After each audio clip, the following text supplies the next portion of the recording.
You are on the rant chair, which is where for $5 I will rant about a topic of your choice. Click the link in the description to request a rant. This one comes from Epsilon Eagle.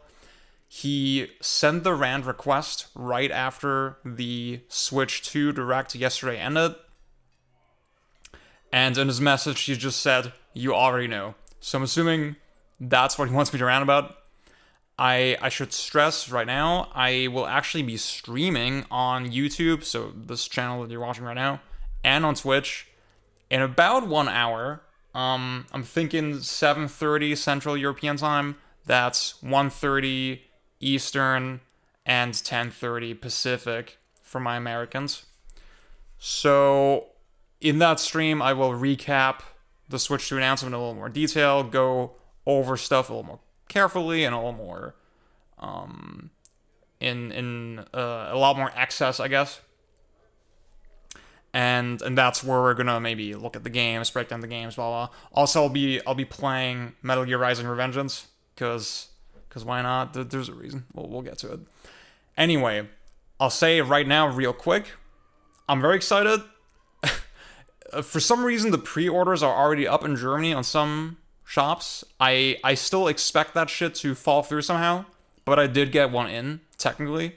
Maybe they'll message me, "Oh my god, it's delayed, we can't actually do it, blah blah." I don't know. I'm very skeptical. I can't believe that worked out, but for now, I'm good, and I wanted one. I'm very satisfied with the choices that they made with the hardware. I love that the Joy-Con mechanism looks so much more sturdy. 120 FPS HDR, totally unexpected. Did not think they would actually, go that far with it. VRR as well. And there's, I watched the Digital Foundry video. There's reason to believe if it is HDR, it might even be mini LED. And at that point, I don't even care that it's OLED, honestly. That it's not OLED, sorry. I feel like they made a lot of good technical decisions with that, and I keep saying I think a lot, sorry. Having all that stuff as a baseline, as a reference, especially HDR, that's really good for developers. They can just expect that stuff to be there and really fine-tune it. So I hope we see some good results with that. And for me, DK Bonanza, again, I'm going to go into more detail on the stream, but they really went for it. This is really a game that feels plucked straight out of my brain. This is exactly what I wanted. I'm super fucking stoked. That's a total day one buy for me. And even Mario Kart looks really cool. I feel like it might still kind of lose itself in plotting, exploration, plotting, traversal. What I really want is a Burnout Paradise, Forza Horizon type of sensation where you're just fucking smashing through these wide landscapes. I think the key for this type of racing game for me is just going really, really fucking fast. So that's what I want. Yeah. So on that front, and there's like other cool games. I thought the Dragon Drive, that shit looked really tight. This is how you know all my friends are fucking sickos, because I was watching it with the homies in the chat, and all of us were like, "Oh my god, this looks sick," and I see everybody else clowning on it. So I don't know what's going on there. I'm really stoked for that. Yeah. So all that's cool. Now, obviously, the big controversial point is the price. And I keep saying I think, god damn it, dude. What I want to stress right now is overall, first and foremost, y'all need to calm down. Y'all need to calm down. This is not me playing defense for Nintendo, right? But some of y'all have not internalized the fact that this is a business, they're not running a charity, they're not your friend, and it's a luxury item, right? I think attaching any kind of ethical component to these decisions that they're making is really silly. I think y'all are old enough to understand not to go down that route and not again get so worked up and so emotional over it. Like I get the idea that okay, I want this item, this luxury item, and I can't afford it, and that fucking sucks. I totally get that. I totally understand that. Um, but going down this ethical component again, attaching this ethical component to it, you will always sound silly. And I mean, I don't want to do a direct call out, right? But like, I just saw shit like just people complaining all friggin' day about the price of the console, saying how ridiculous it is, price of the game, saying how that's a deal breaker. They're never buying that shit, blah blah blah. And then the second the pre-order went up, they were tempted. They were still tempted to go for it. And I'm like, is it a principle thing even? I think you want the thing and you don't want to spend that kind of money on it, and that's causing just a mental fucking whiplash. I get it, but this is why we shouldn't have access to social media, dude. Like, this is why you shouldn't be able to just post the first fucking thought that's in your brain, because you'll just embarrass yourself.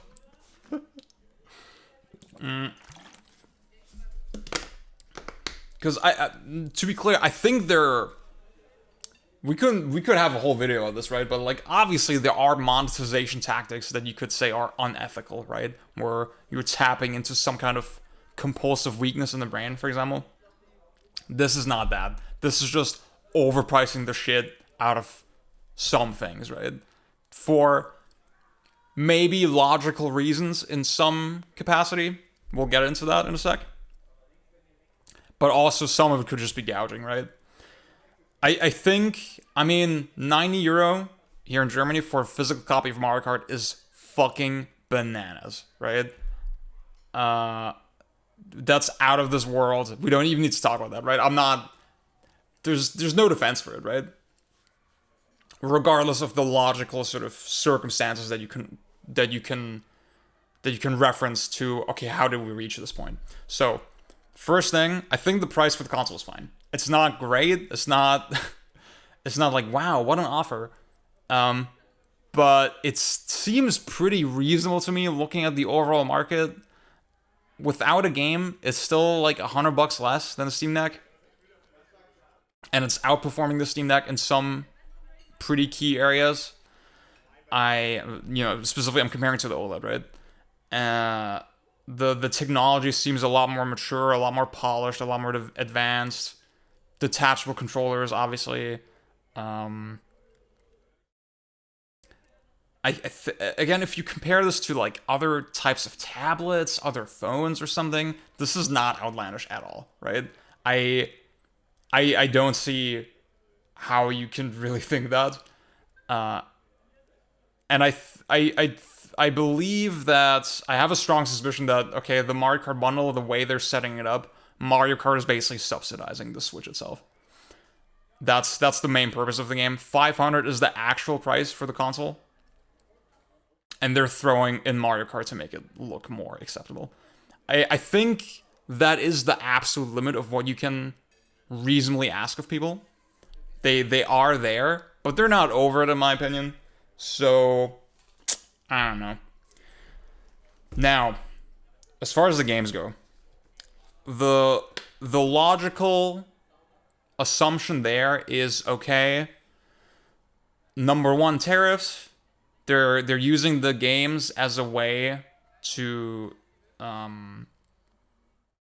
get in on that a little bit. I think they're most likely underselling. I don't know if that's the right word, but undervaluing maybe the Switch itself, underpricing it because they don't want to drive people off or drive people away, and then compensate for that with the games. I don't know if that's true. That's my guess. So that's one thing. The cost of the physical cards, obviously, the storage is significantly faster than it was on the Switch, and I think that's just logistically very challenging. The idea that physical costs more is is really crummy, and like you don't want to have to get used to that. You don't want to accept that, and I understand that, but you can sort of see a logical chain there. There's also the fact that it's always been the case that digital is just more appealing for a first party because then they cut out the middleman, they cut out the retailers, they don't have to just split the price with that. So driving you toward the middleman, toward the digital purchase by upcharging the physical games makes sense as a business. I'm not defending it, but you see what they're doing. Again, especially if you consider the other factors of like manufacturing costs for the cards, which I would not be surprised if it's significantly higher than the original Switch, and even the original Switch cartridges significantly more expensive to produce than like a Blu-ray disc or something. So now, the appeal that I want to make is calm down. I think it's actually going to be fine. It's not going to be as bad as you think it is. If you care about, like, I think if you're a digital guy, you're kind of fucked. But then, if you're a digital guy, you've been spending this kind of money, like, close to it on digital games, so I don't know. If you care about physical, then you should kind of be aware already that retailers very commonly undercut the MSRP anyway. And like I remember when the PS5 was announced, there was so much fear-mongering about $80 games, €80 games in Germany. I think $70 was like, that was the big bump in America.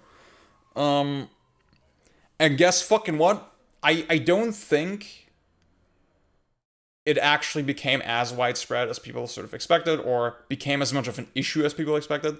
I've never spent €80 on a game. Like, I can tell you that. We're 5 years into or 4.5 into the PS5 generation. Never spent €80 on a game. I spent 60 on Tears of the Kingdom as well, even though that was like upmarked comparatively. Now, obviously, if you play this game long enough, you realize, well, even if the retailers are undercutting the MSRP, they're probably still charging more than they would have before, right?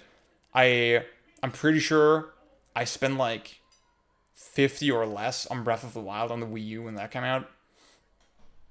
So I still, even though I chose a retailer that kind of got around the actual MSRP, I still saw a price increase in that way. So, I don't know. I'm just suspecting. The issue really is, okay, will people go along with it, right? This can become widespread if it's not successful. And I just don't see retailers actually pulling through with it long term. I don't see it. I don't believe it. I'm not doing it, right? I'm not spending €80 on a game if I can fucking avoid it. I'm gonna go through my usual channels, look for the best deals. 70 I think is sort of the absolute limit of what I'm willing to pay for. Well, I don't want to be absolutist like that. Maybe DK Bonanza is just really that good, right? But yeah.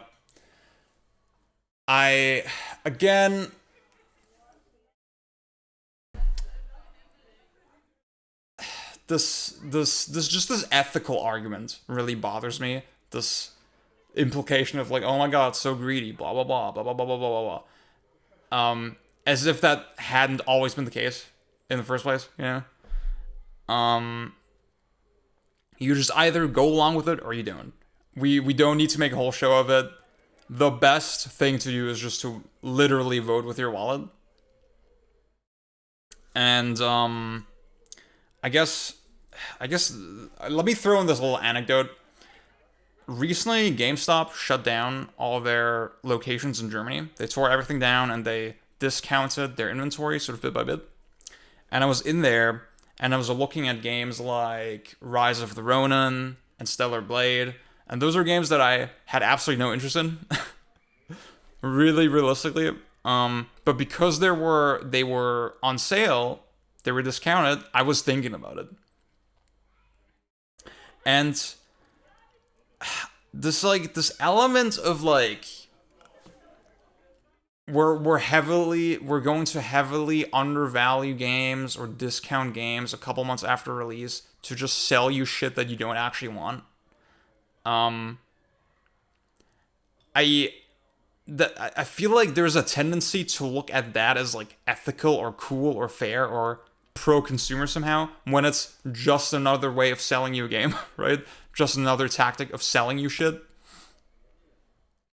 And um I think it's a dangerous game to go down this route of, oh, everything that appeals to my dopamine receptors, i.e., I get a cheap, expansive, meaty game.